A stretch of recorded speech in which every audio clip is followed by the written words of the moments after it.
irradiée, abandonnée et contaminée. La zone d'exclusion de Tchernobyl est une terre de désolation. Un homme s'est juré de lui apporter un regain de vie. Ma mission principale est de promouvoir un phénomène qui relève du jamais vu dans l'histoire de la civilisation humaine. Le tourisme de Tchernobyl, ou plus largement, le tourisme post-catastrophe nucléaire. Le marché est en plein essor et la zone interdite devrait accueillir pas moins de 100 000 visiteurs l'année prochaine.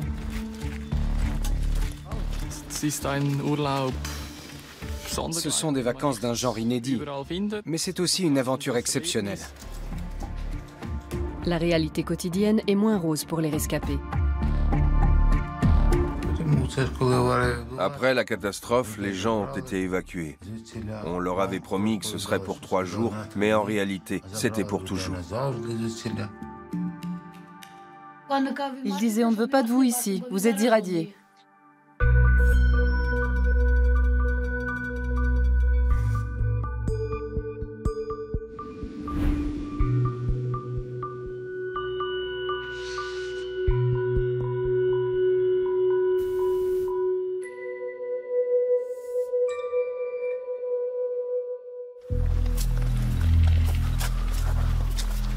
Sergueï Mirnij circule librement dans la zone interdite de Tchernobyl.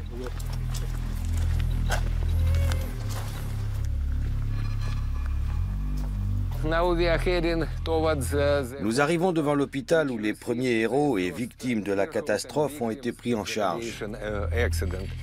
Le plus étonnant, c'est qu'aujourd'hui encore, à l'intérieur du bâtiment, on peut retrouver le chemin des chambres, où on les a emmenés grâce à un simple dosimètre.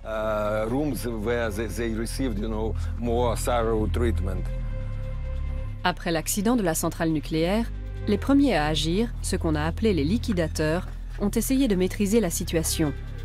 En vain. 134 des liquidateurs de Tchernobyl sont morts en l'espace de seulement quelques jours. L'exposition excessive aux rayons ionisants a aussi fait des victimes à long terme, mais on ignore combien. Selon certaines estimations, elles seraient en tout entre 20 000 et 50 000. Le territoire marqué par la catastrophe est toujours une zone interdite, mais on peut désormais fouler le sol de nombreuses parcelles nettoyées sans se mettre en danger. Si vous voulez mon avis, je crois que les personnalités politiques et les gouvernants fraîchement élus devraient être dépêchés d'office sur les lieux. Ils se rendraient compte du lourd tribut que l'humanité doit payer pour leurs erreurs et leur incompétence. La zone est entièrement sécurisée avec des barbelés. Il faut franchir un poste frontière pour y accéder. Pour Sergueï, c'est précisément ici que tout a commencé. Ce chimiste spécialiste de l'information sur les risques nucléaires a fait partie des liquidateurs de la première heure. Cet ancien char anti-radiation est un vestige de son intervention, il y a 32 ans. En mission de reconnaissance, il s'était enfoncé profondément dans la zone pour effectuer des mesures. À ce stade, personne ne connaissait le véritable taux de radioactivité émise. Le verdict a été sans appel.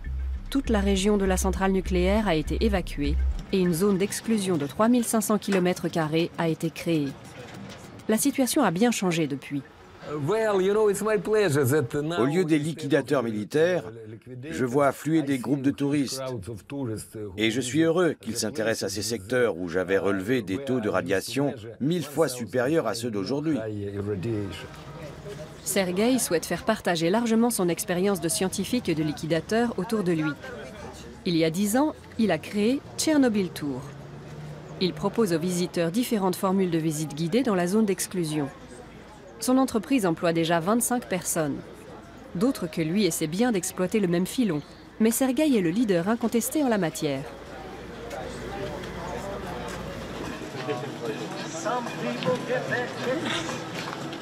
Un bon plan marketing est un gage de réussite. Les t-shirts fluo et les cornets de glace Tchernobyl sont des valeurs sûres. Je pense que le tourisme de Tchernobyl marque une nouvelle étape vers la normalisation après l'accident.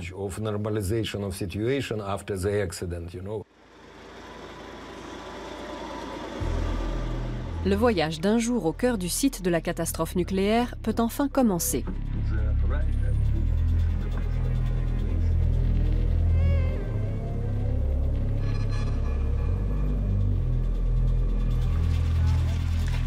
Mais qu'en est-il des raisons qui poussent ces curieux venus de loin à s'exposer volontairement aux radiations d'une zone contaminée? Un événement assez important qui s'est passé il y a 30 ans, et pour moi c'était l'occasion de venir voir ce qui se passe maintenant et de le mettre en relation peut-être avec l'actualité et la volonté en Europe d'arrêter les centrales nucléaires. Pour moi justement c'était important de voir ce qui s'était passé ici il y a 30 ans pour comprendre pourquoi il faut les arrêter, et c'est ce qui m'intéressait, que ce soit au niveau écologique et politique, on va dire. Mes parents n'étaient pas forcément très contents de me voir venir ici. Ma copine non plus. Heureusement, on a déjà des enfants. Du coup, elle a peut-être moins peur pour le futur, mais sinon, non, ça va. La zone représente-t-elle véritablement un danger pour les visiteurs? Sergueï revient sur les événements du 26 avril 1986. Ce jour-là, le réacteur numéro 4 de la centrale de Tchernobyl explose. Un nuage de poussière radioactive se forme et propulse ces déchets et débris radioactifs dans la nature comme un volcan en éruption. Les dépôts de la matière formée atteignent les sols et contaminent des pans entiers du territoire. 800 000 liquidateurs sont aussitôt envoyés sur les lieux en urgence pour les travaux de déblaiement, au péril de leur vie.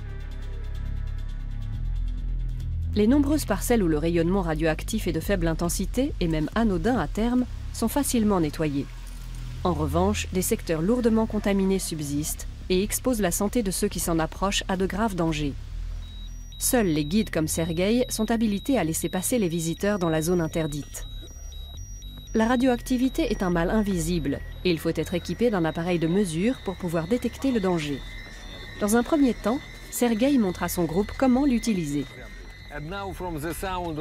Quand la fréquence du signal sonore augmente, ça veut dire qu'on se rapproche de la zone. L'alarme se déclenche aussi. Vous constaterez que l'intensité du rayonnement grimpe à mesure que nous nous rapprochons de cet endroit.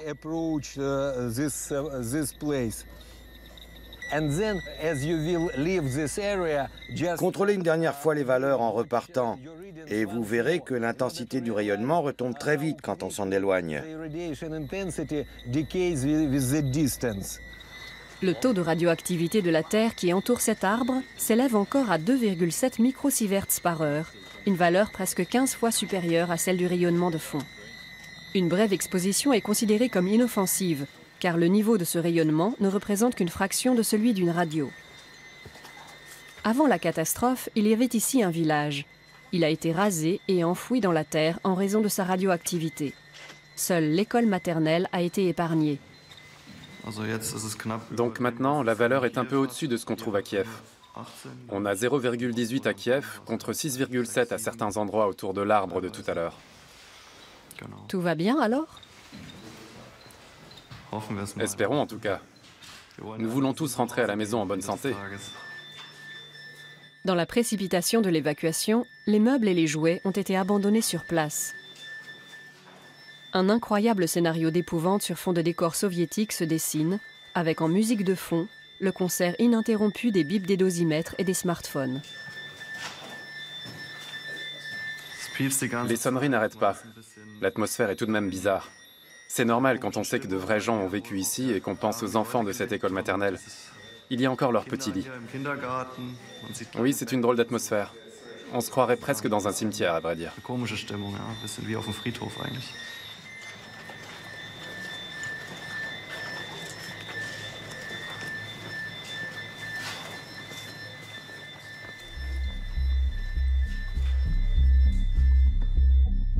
Pripyat est aujourd'hui une cité fantôme. À l'origine, la ville avait été construite pour les travailleurs de la centrale et leurs familles. 50 000 personnes y vivaient avant la catastrophe, avant son évacuation. Les conséquences dramatiques de la catastrophe nucléaire sont plus visibles ici que n'importe où ailleurs dans la région.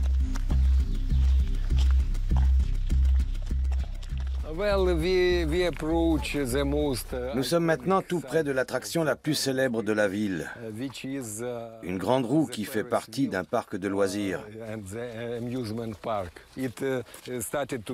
Elle est devenue l'emblème de la ville de Pripyat.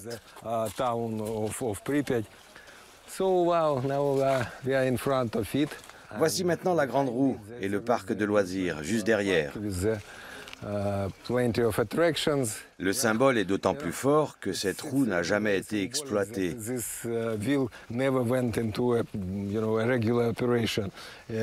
Elle devait être inaugurée le 1er mai 1986, soit 5 jours après la catastrophe de Tchernobyl.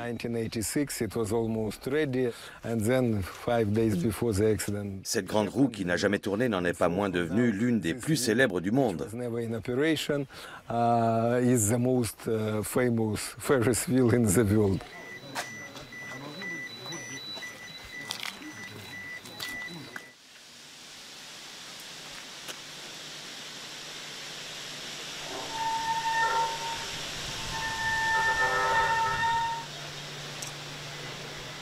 Le marché morbide de Pripyat est florissant.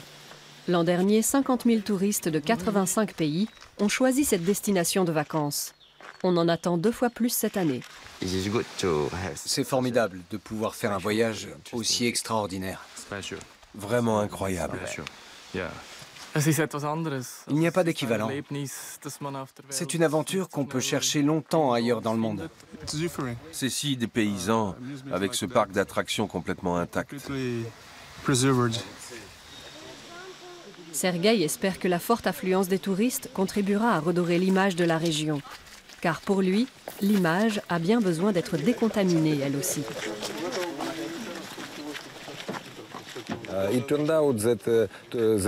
On a constaté que le tourisme était un facteur indispensable pour atténuer les conséquences à long terme de l'accident nucléaire à Tchernobyl.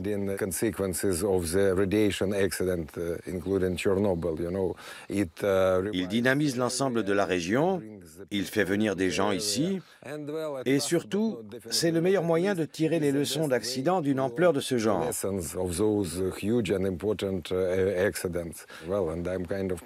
J'avoue que je suis assez fier de pouvoir prolonger le travail des premiers liquidateurs, dont j'ai fait indirectement partie dans ma mission de spécialiste des risques nucléaires après la catastrophe.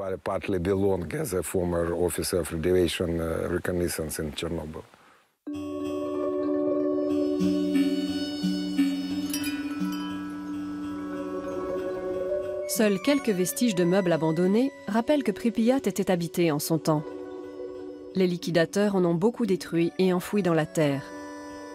Des milliers d'animaux de compagnie délaissés par leurs maîtres ont également été capturés et tués. Ils auraient pu répandre des particules radioactives restées accrochées à leur pelage, hors des limites de la zone.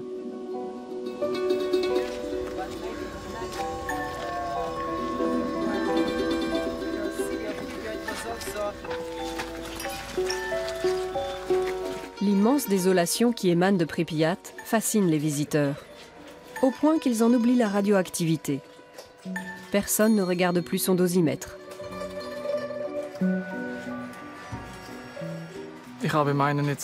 J'ai fait exprès de laisser le mien dans le bus, pour ne pas être embêté par les bips continuels qui me déstabilisent un peu quand même. Du coup, je me sens complètement libre. J'ai fait de belles photos et je savoure à fond cette incroyable aventure. Combien de temps Pripyat sera-t-elle encore conservée pour l'agrément de ses visiteurs? Beaucoup de maisons sont dans un état de délabrement avancé. Y pénétrer présente un réel danger. Dans l'ancienne école de Pripyat, le toit s'est déjà effondré. Sergueï Tchernov a participé à la construction du bâtiment. À l'époque, il était étudiant et ce travail sur le chantier était un bon job d'été. Voici à quoi ressemble l'école numéro 2 que nous avons construite. Pour l'étanchéité, nous avons mis du goudron sur la toiture. Nous avons aussi transporté de grands sacs de ciment. Nous étions jeunes, forts et en bonne santé à l'époque. Et nous voulions gagner de l'argent, comme tous les étudiants soviétiques.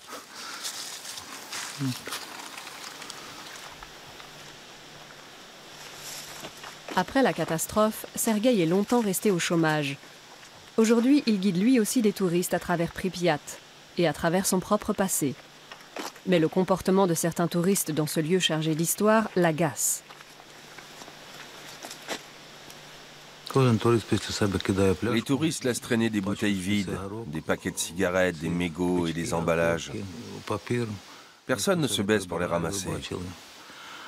Certains visiteurs sont plus respectueux des lieux. Ils font ce qu'ils ont à faire, ils filment. D'autres encore sont profondément touchés par la tragédie qui a frappé cette ville jusqu'à ce qu'elle soit abandonnée. Et puis, il y en a qui rient, crient et cassent des vitres. Il faudrait pratiquer un tourisme d'un autre niveau ici. Nous avons besoin d'infrastructures plus performantes pour les visites, ainsi que de guides et d'accompagnateurs bien formés. Et des touristes avec du savoir-vivre.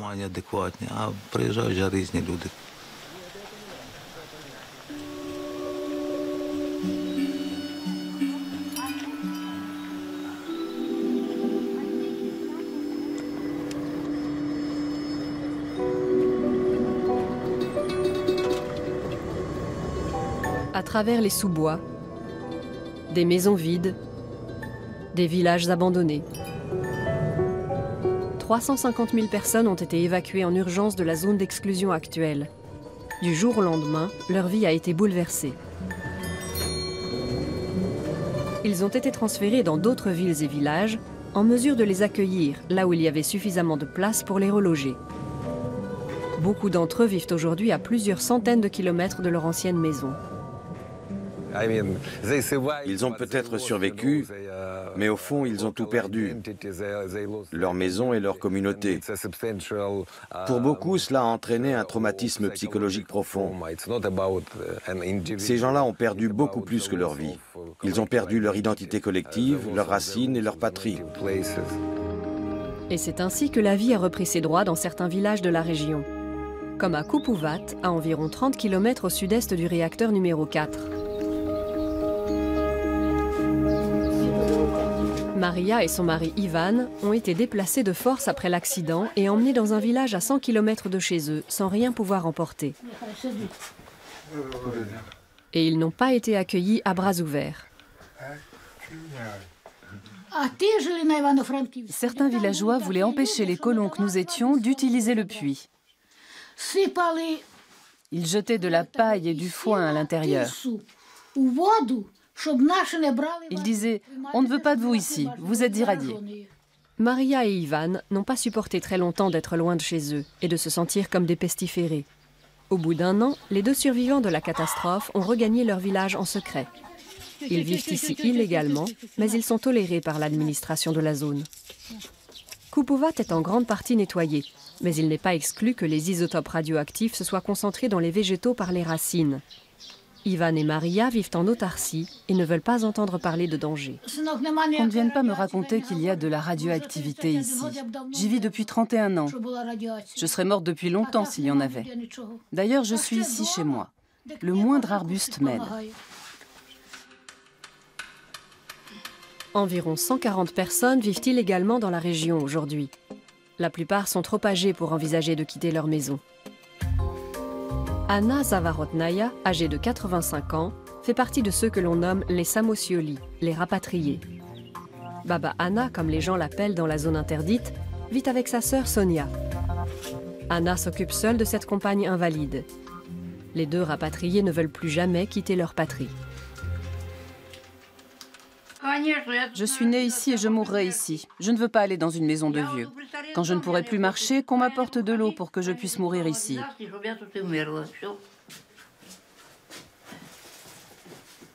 Baba Anna est connue comme le loup blanc ici, et des groupes de touristes lui rendent régulièrement visite.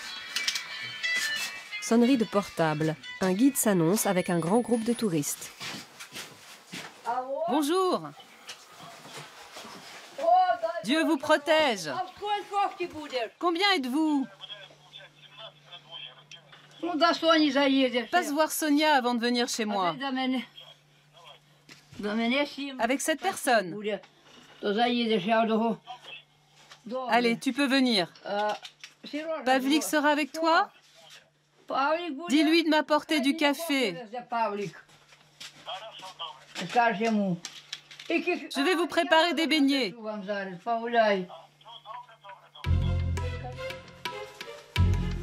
Depuis qu'elle ne peut plus travailler au champ, Anna est tributaire des cadeaux que les touristes lui apportent. Pas facile de se procurer des produits alimentaires ici. Un camion ambulant passe au mieux 1 fois par mois. C'est comme ça qu'elle se fournit en produits de première nécessité. Dieu merci, il y a les gars qui m'apportent de la farine. Les touristes m'apportent aussi de l'huile, des pâtes et de la semoule. De tout, en fait. Je les remercie de leur bienveillance. Ils m'appellent et me demandent ce qu'ils peuvent m'apporter, et moi je leur dis toujours de m'apporter du kéfir. Il n'y a rien de plus important que le kéfir. Anna a vite appris à composer avec le tourisme dans la région. Quand elle ne gère plus, elle se fait aider par les guides qui passent par là. Tu ne pourrais pas aller me chercher des pommes de terre dans la cave, mon garçon? Ça marche. Tu peux enlever la planche? Je ne pourrai plus rentrer là-dedans de toute façon. J'y arrivais encore il n'y a pas si longtemps. Dépêche-toi, Sacha. Attends un peu, j'ai pas fini. Pas la peine que ce soit complètement rempli. Donne, donne. Il y en a assez? Oui, merci. Sors de là maintenant. J'arrive.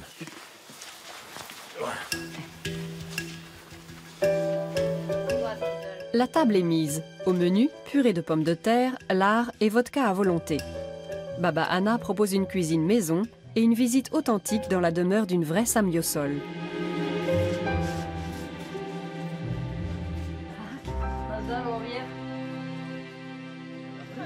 Le troisième groupe de la journée attend impatiemment son tour.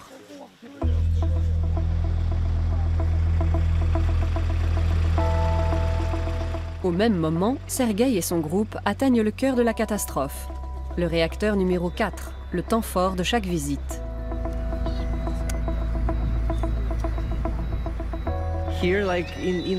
Vous pouvez voir à quoi ressemblait l'ancien sarcophage, qui est présenté entre les mains de la statue.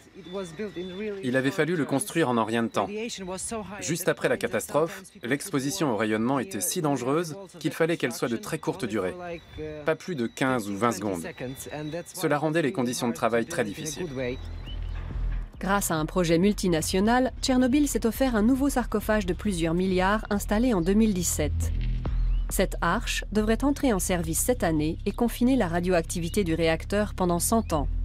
Malgré la technologie de pointe, le problème n'est pas réglé. Le vieux réacteur ukrainien reste une bombe à retardement. C'est là que le corium, une masse ultra-réactive du cœur, y est stocké. Son rayonnement tuerait un être humain en quelques minutes. Le corium va irradier encore durant 100 000 ans.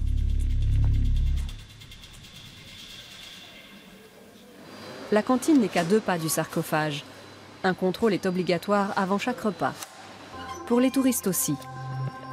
Les ouvriers en charge de la maintenance prennent habituellement leur déjeuner ici.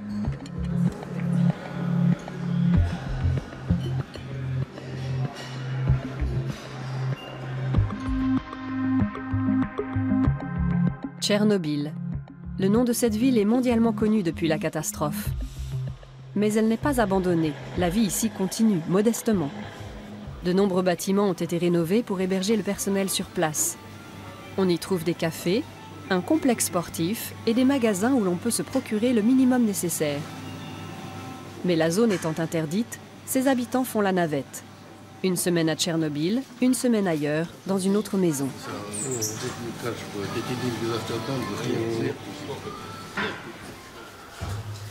Sergueï Tchernov, qui est guide lui aussi, a une chambre ici. Toutes les 2 semaines, il rentre chez lui rejoindre sa femme restée à Soumy, à 300 km de là.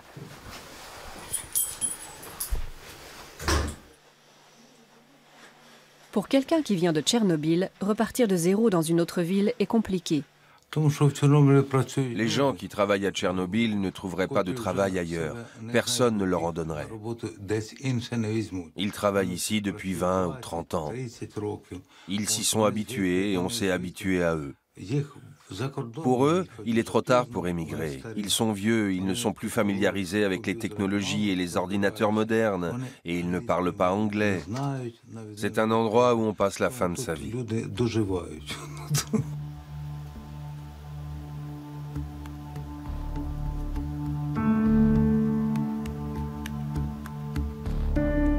Sergueï occupait cette chambre avec sa femme jusqu'à ce qu'elle soit obligée de quitter la zone pour des raisons de santé.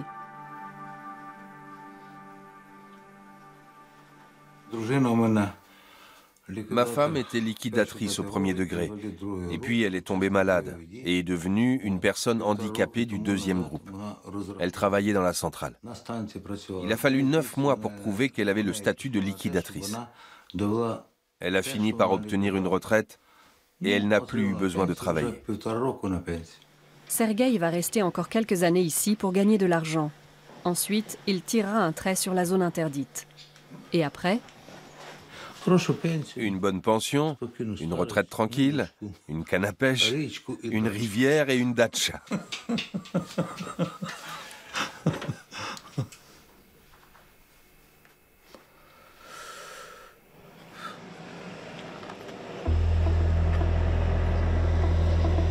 Retour au poste frontière.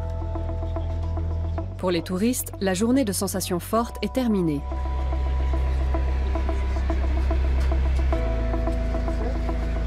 Qu'ont-ils retiré de leur odyssée nucléaire?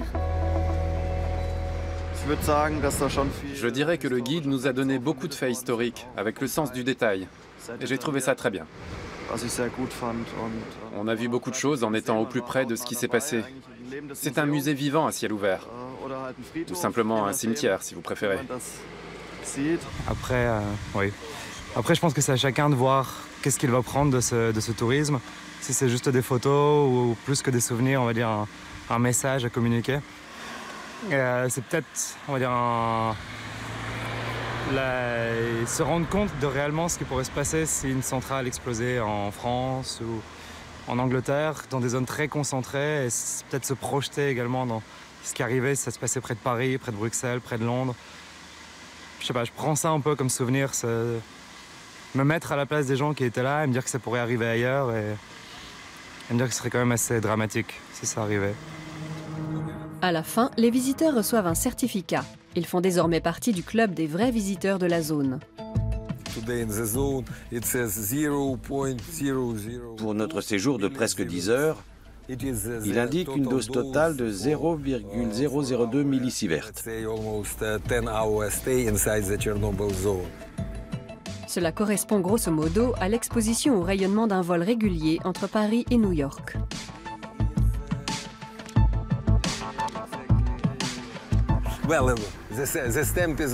Le tampon d'entrée est déjà assez officiel, mais il y a un autographe en prime. Du patron en personne, pour ainsi dire. Merci beaucoup. Tout le plaisir est pour moi. Retour à Kiev. Pour les touristes, cela restera un voyage, la grande aventure d'un jour.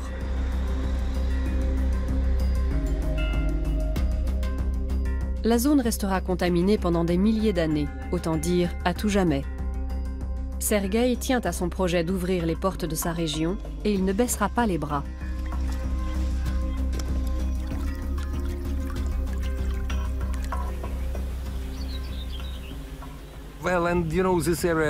La région où nous nous trouvons actuellement est en fait l'une des zones les plus propres qui soit, non seulement en Ukraine, mais peut-être aussi dans toute l'Europe. Il faut dire que pendant 30 ans, elle a été épargnée par les émissions de gaz industriels, les pesticides de l'agriculture, la circulation des voitures et le style de vie urbain moderne.